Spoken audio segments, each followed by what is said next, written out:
আপনাদের সিলেটের মাঝখানে সুন্দর করে একটা হা লিখেন।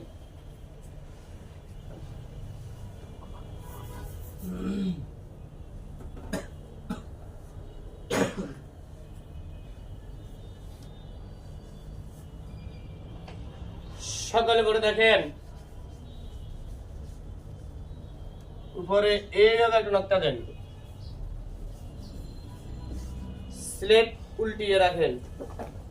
সকলে আমার মুখের দিকে দেখতে থাকেন।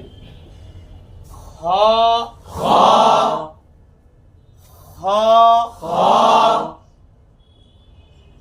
খ খ এভাবে খ হরফের নামের মাত্রা কমপক্ষে 100 বার। সকালে পরে দেখেন, এই এখন একটা আছে কোন দিকে? উপরে।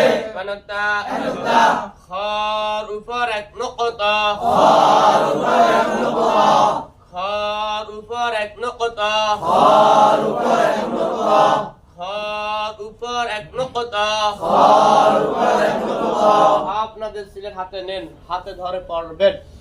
খর উপর এক নকতা, খর উপর এক নকতা, খর উপর এক নকতা, খর উপর এক নকতা। এইভাবে নকতার মাত্রা কমপক্ষে 20 বার। সকলে করে দেখেন, উপরের নকতা মুছে নিচে এক নকতা দেন, স্লেট উল্টিয়ে রাখেন। সকলে আমার মুখের দিকে দেখতে থাকেন।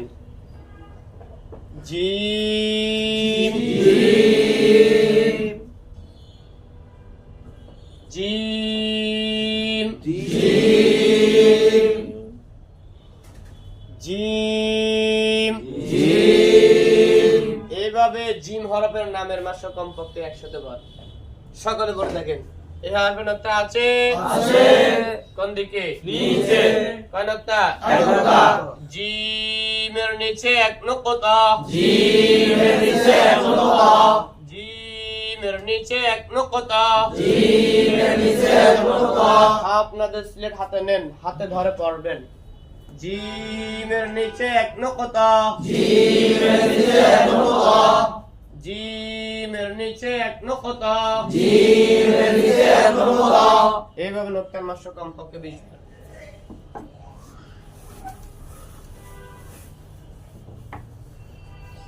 নিচের নকতা মুছে উপরে দেন।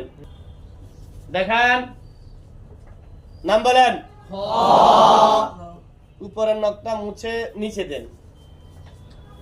দেখান, নাম বলেন। জিম। এইভাবে সহজ প্রশ্ন 5 দাও। খ বানান। দেখান, জিম বানান। দেখান। এইভাবে কঠিন প্রশ্ন 5 দাও, সিলেট পরিষ্কার করেন। জিম ভাগের শেষ হরফ, ভাগের শেষ হরফ পড়ালে ভাগের দাও দিতে হয়। কিসের দাও দিতে হয়? ভাগের দাও দিতে হয়। সকলে বোর্ডে দেখতে থাকেন।